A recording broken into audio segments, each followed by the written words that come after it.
Hello കൂട്ടുകാരെ. അങ്ങനെ നമ്മുടെ വിനീതിൻ്റെയും ഗംഗയുടെയും വിവാഹം കഴിഞ്ഞു. അവർ ഗംഗയുടെ വീട്ടിലോട്ട് വന്നിരിക്കുകയാണ്. ഇന്ന് അവരുടെ ആദ്യ രാത്രിയാണ്. അതിനുള്ള ഒരുക്കങ്ങളൊക്കെ എല്ലാവരും കൂടി ചെയ്തിട്ടുണ്ട്. ഗംഗയെ കാവേരിയും മുത്തശ്ശിയും കൂടി റൂമിലോട്ട് കൊടുന്നാക്കും. അങ്ങനെ പാലൊക്കെ ആയിട്ടാണ് കൊടുന്നാക്കുന്നത്. പാല് വിനീതിന് കൊടുക്കുകയാണ്. അങ്ങനെ പാല് വിനീതിന് കൊടുത്തോടുകൂടി വിനീത് ആകെ നെർവസ് ആയതുകൊണ്ട് തന്നെ അത് പാല് താഴത്തോട്ട് വയ്ക്കും. അതിനിടയ്ക്ക് ഗംഗയുടെ തലയുമായിട്ട് വിനീതിൻ്റെ തല കൂട്ടിമുട്ടിയോടുകൂടി വിനീതിൻ്റെ ടെൻഷൻ എന്താ, ഇനി ഒരു തവണയും കൂടി തല മുട്ടിയില്ലെങ്കിൽ എനിക്ക് കൊമ്പ് മുളയ്ക്കുമല്ലോ എന്നാണ് വിനീതിൻ്റെ ചിന്ത. അങ്ങനെ വിനീത് ഗംഗയോട് പറയും, ഗംഗയെ, നമ്മുടെ വിവാഹം കഴിഞ്ഞിട്ട് ആദ്യമായിട്ട് ഞാൻ നിന്നോടൊരു കാര്യം ചോദിക്കുകയാണ്, നീ പറ്റില്ല എന്ന് മാത്രം പറയരുത്. അപ്പോൾ ഗംഗ വേറെ പലതുമാണ് ചിന്തിക്കുന്നത്. അങ്ങനെ വിനീത് ഗംഗയുടെ അടുത്തേക്ക് നീങ്ങി വന്നിട്ട് അവസാനം തലയിൽ മുട്ടും. എന്നിട്ട് പറയും, അതേ, ഒരു തവണ മുട്ടിയാലേ കൊമ്പ് മുളയ്ക്കും, അതുകൊണ്ട് 2 തവണ മുട്ടണം. അങ്ങനെ നമ്മുടെ മുത്തശ്ശി പറഞ്ഞിട്ടുള്ളത്. മുത്തശ്ശി പറഞ്ഞ കാര്യങ്ങളൊക്കെ എന്തായാലും ശരിയാവും, അതുകൊണ്ടാണ് കേട്ടോ എന്ന് പറയും. അങ്ങനെ പിന്നെ അവർ അങ്ങനെ കാര്യമായിട്ട് സംസാരിക്കുന്നൊന്നുമില്ല. വിനീത് പറയും, ഗംഗയ്ക്ക് കിടക്കണമെങ്കിൽ ഗംഗ കിടന്നോളൂ, ഞാനും കിടക്കുകയാണ്, നല്ല ക്ഷീണമുണ്ട് എന്ന് പറയും. അങ്ങനെ നമ്മുടെ ഗംഗ കിടക്കയിൽ കിടക്കും. അപ്പോൾ ഒരു ബെഡ്ഷീറ്റൊക്കെ എടുത്ത് വിനീത് തന്നെയാണ് പുതപ്പിച്ച് കൊടുക്കുന്നത്. പിന്നെ പിറ്റേ ദിവസം കാണിക്കുന്നത് നിവിനെയാണ്. നിവിൻ എണീറ്റ് വരുമ്പോൾ അമ്മ ചോദിക്കും, ഓ, നീ എന്താ ഇന്നലെ, നീ എപ്പോഴാണ് വന്നത്? അപ്പോൾ നിവിൻ പറയും, ഞാൻ ഇന്നലെ നേരത്തെ വന്നല്ലോ. അതെങ്ങനെ ശരിയാവാ, നിന്നെ 10:30 വരെ ഞാൻ കാത്തിരുന്നല്ലോ. നിനക്ക് എന്തായിരുന്നു ഇന്നലെ പരിപാടി? ഒരു കള്ളക്കല്യാണമൊക്കെ നീ നടത്തിയെന്ന് കേട്ടല്ലോ. അപ്പം നിവിൻ, കള്ളക്കല്യാണമൊന്നുമല്ല, പെണ്ണിൻ്റെ വീട്ടുകാരൊക്കെ ഉണ്ടായിരുന്നു എന്ന് പറയും. അതെ, ആ വീട്ടുകാർ തീരെ നല്ലതല്ല.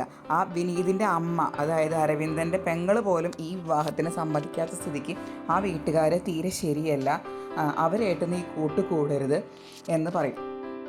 നീ പണ്ട് ഇവിടെ ഇല്ലാഞ്ഞപ്പോൾ എനിക്ക് നല്ല സമാധാനം ഉണ്ടായിരുന്നു. ഇനി നീ ആ വീട്ടിലോട്ട് പോകരുത്, എൻ്റെ തലയെ തൊട്ട് സത്യം ചെയ്യൂ എന്ന് പറയും. അപ്പോൾ വിനീത് പറയും, അതൊന്നും പറഞ്ഞാൽ പറ്റില്ല, ഞാൻ എൻ്റെ അടുത്ത കൂട്ടുകാരനാണ് വിനീത്, അവൻ്റെ കാര്യത്തിന് ഞാൻ കൂടെ നിന്നു, പക്ഷേ എന്ന് പറഞ്ഞാൽ ആ ബന്ധം ഒഴിവാക്കാനൊന്നും എനിക്ക് പറ്റില്ല എന്ന് പറയും. അങ്ങനെ അമ്മ വീണ്ടും പറയും, നീ എൻ്റെ തലയെ തൊട്ട് സത്യം ചെയ്യണം, ഇനി നീ അവിടേക്ക് പോകില്ല എന്ന്.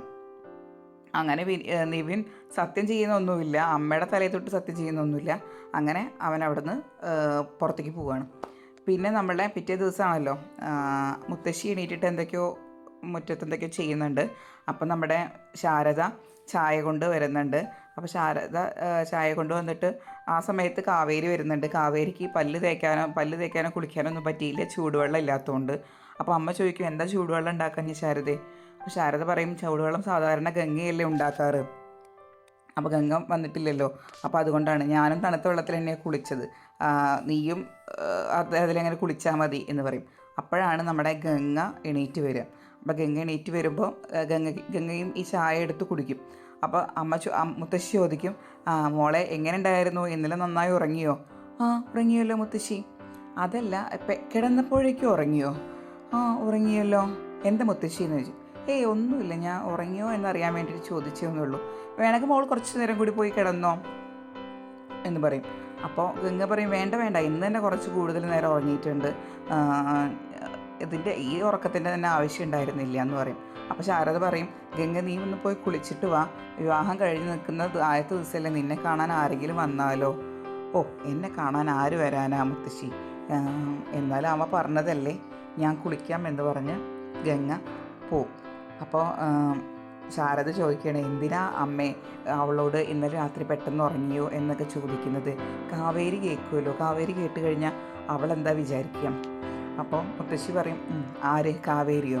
അവൾക്ക് ഇതിലൊക്കെ PhD ഉള്ളത്, അതുകൊണ്ട് നീ ഭയക്കേണ്ട കാര്യമൊന്നുമില്ല, അവൾ കേട്ടാൽ എന്താണ് സംഭവിക്കുകയെന്ന്, അവൾക്ക് ഈ ഒരു കാര്യത്തിലൊക്കെ നല്ല അറിവാണ് എന്ന് പറയും. അത് കേട്ടോട്ട് കാവേരി വന്നിട്ട് 2 പേരും ഇങ്ങനെ നോക്കുന്നുണ്ട്. എന്നിട്ട് പറയും, അതെ, നിങ്ങൾ കല്യാണം കഴിച്ചു കൊടുത്തില്ലേ, വിനീതേട്ടനെയും ഗംഗ ചേച്ചിയും കല്യാണം കഴിച്ചു കൊടുത്തില്ലേ, ഇനി ബാക്കി അവർ നോക്കിക്കോളും, ഓക്കെ എന്ന് പറഞ്ഞ് അത് തീരും. പിന്നെ നമ്മുടെ കിടന്നുറങ്ങുന്ന വിനീതിനെയാണ് കാണിക്കുന്നത്. അങ്ങനെ വിനീത് മെല്ലെ എണീറ്റിട്ട് ചുമ്മാ ബെഡിലിങ്ങനെ ഇരിക്കും. അപ്പോഴാവും നമ്മുടെ നിളമോൾ വരിക. നിലമോൾ വന്നു കഴിഞ്ഞിട്ടുണ്ടെങ്കിൽ നീലയോട് ചോദിക്കും, മോളെ, എനിക്കൊരു ബ്രഷ് തരുമോ? അപ്പോൾ അവൾ ചോദിക്കും, ബ്രഷോ? എന്ത് ബ്രഷാ ചേട്ടാ വേണ്ടത്? അല്ല, ടൂത്ത് ബ്രഷ് ഇല്ലേ, ടൂത്ത് ബ്രഷ്. ഒരു ടൂത്ത് ബ്രഷ് ഉണ്ടെങ്കിൽ എനിക്ക് കൊടുന്നായോ? ഓ അങ്ങനെയല്ലേ എന്ന് പറഞ്ഞ് ടൂത്ത് ബ്രഷ് എടുക്കാൻ പോണ നിലമോളേനെ കാണിച്ചുകൊണ്ടാണ് ഇന്നത്തെ എപ്പിസോഡ് കഴിയുന്നത്. കൂടുതൽ റിവ്യൂസ് അറിയാൻ ഈ ചാനൽ സബ്സ്ക്രൈബ് ചെയ്യുക, ലൈക്ക് ചെയ്യുക.